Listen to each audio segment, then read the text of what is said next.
కట్టుకున్నాం 100% పూర్తయింది. అటు పాలమూరు రంగారెడ్డి 90% పూర్తయింది. దగ్గర న్యాయం చేసే ప్రయత్నం చేసినాం. వ్యవసాయ విస్తరణ జరిగి భారతదేశంలో ఇవాళ పంజాబ్ను హర్యానాను తలదన్ని మన తెలంగాణ వరి వండి చుట్ల బియ్యం వండి చుట్ల నెంబర్ 1 అయిందంటే అవి నీళ్ల విషయంలో జరిగిన న్యాయమే దానికి కారణం. నిధుల విషయానికి వస్తే కేసీఆర్ గారు ఎన్నడో చెప్పిండ్రు, మన తెలంగాణ మనకైతే మన సంపద మనకైతే భారతదేశంలోనే నెంబర్ 1 రాష్ట్రం అవుతామని కేసీఆర్ గారు అప్పుడే చెప్పిండు. చెప్పినట్టే 10 ఏళ్లలో తలసరి ఆదాయంలో పర్ క్యాపిటల్ ఇన్కంలో భారతదేశంలోనే నెంబర్ 1 రాష్ట్రంగా తెలంగాణను కూర్చోబెట్టిన నాయకుడు మన నాయకుడు కేసీఆర్ గారు అనే మాట నేను గుర్తు చేస్తా ఉన్నా. నిధులు అద్భుతంగా తెలంగాణలోని పేదలకు పంచిండు కేసీఆర్. సంపద సృష్టించాలే, పేదలకు పంచాలే అన్నది కేసీఆర్ నినాదం. అందుకే 200 రూపాయ పెన్షన్ 2000, 200 పెన్షన్ 2000 చేసిండు. ఆడపిల్ల పెళ్లికి 1,00,000 రూపాయలు ఇచ్చిండు. 1,00,000 కోట్లు, ఒకటి కాదు రెండు కాదు, 1,00,000 కోట్ల రూపాయలు 70 లక్షల మంది రైతుల ఖాతాల్లో వేసిన ఒకే ఒక్క ముఖ్యమంత్రి భారతదేశంలో కేసీఆర్. రైతు బంధు, ఒక్క రైతు బంధు అనే పథకంతో 73,000 కోట్ల రూపాయలు రైతుల ఖాతాల్లో. మీరు ఎవ్వరికి దరఖాస్తు పెట్టుడు లేదు, దండం పెట్టుడు లేదు, దఫ్తర్ చుట్టూ తిరుగుడు లేదు, సీదా మీ ఖాతాలకు వచ్చి 73,000 కోట్ల రూపాయలు ఒక రైతు బంధు ద్వారా వచ్చినాయి. 28,000 కోట్ల రూపాయలు రుణమాఫీ ద్వారా వచ్చినాయి. మొత్తం 1,00,000 కోట్లు ఒక్క రైతులకే, 70 లక్షల మంది రైతులకు 10 ఏళ్లలో ఇచ్చిన నాయకుడు కేసీఆర్. నిధులు సంపద పెంచిండు, పేదలకు పంచిండు. నియామకాలు 2,32,000 ఉద్యోగాలు ప్రభుత్వ కొలువులు ఇచ్చిండు. 24 లక్షల ఉద్యోగాలు ప్రైవేట్ రంగంలో సృష్టించిండు కేసీఆర్. నీళ్లు, నిధులు, నియామకాలు, ఈ మూడిట్లో కేసీఆర్ గారు సంపూర్ణంగా న్యాయం చేసిండు. మరి వీళ్ళేం చేస్తాను?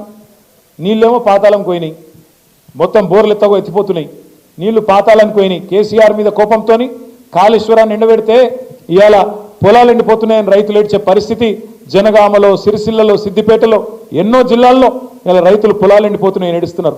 తుంగతుర్తిలో, కోదాడలో, సూర్యాపేటలో అక్కడ కూడా ఏడుస్తూ ఉన్నారు. టైల్ ఎండ్ గ్రామాలకు నీళ్ళు వస్తలేవని. నీళ్ళేమో పాతాళానికి పోయినాయి, నిధులేమో ఢిల్లీకి పోతున్నాయి.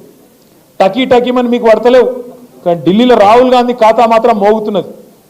టకీమని అక్కడ 1,000 కోట్ల రూపాయలు రేవంత్ రెడ్డి గారి కుర్సీని కాపాడుకునేందుకు పైసలు మాత్రం, మూటలు మాత్రం ఢిల్లీకి టంచంగా ముడుతున్నాయి.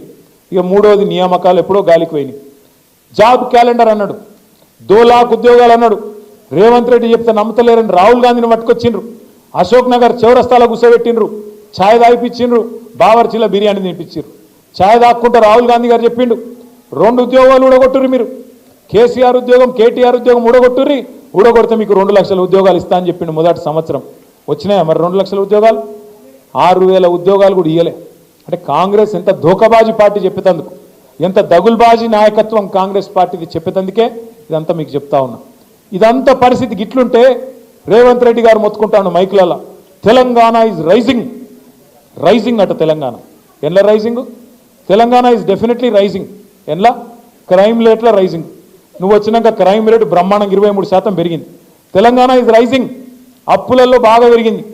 గతంలో కేసీఆర్ గారు సంవత్సరానికి 40,000 కోట్ల అప్పు చేస్తే ఆ అప్పుతోని సంపద సృష్టించిండు, ఆ అప్పుతోని కరెంటు సమస్య పరిష్కారం చేసిండు, అప్పుతోని సాగునీరు తెచ్చిండు, ఆ అప్పుతోని ఇంటింటికి తాగునీరు ఇచ్చిండు, ఆ అప్పుతోని 32 మెడికల్ కాలేజీలు కట్టిండు, 1000 గురుకుల పాఠశాలలు పెట్టిండు, ఆ అప్పుతోని మరి తెలంగాణ రైతులకు 1,00,000 కోట్లు ఇచ్చిండు.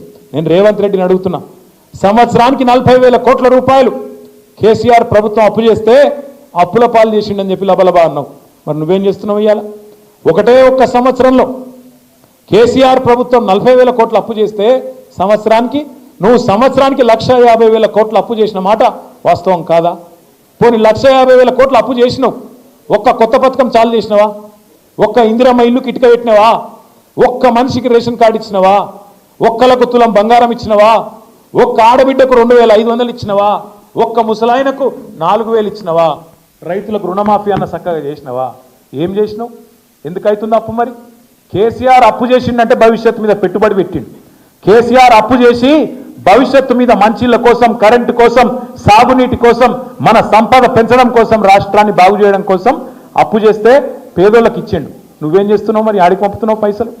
1,50,000 కోట్ల అప్పు చేసి ఒక్క పథకం చేయకపోతివి, ఒక్కటి సగం ఒక్క కొత్త బిల్డింగ్ కట్టకపోతివి, మరి ఏడబోతున్నాయి పైసలన్నీ? దీనికి సమాధానం చెప్పడు. Telangana is rising, అప్పులలో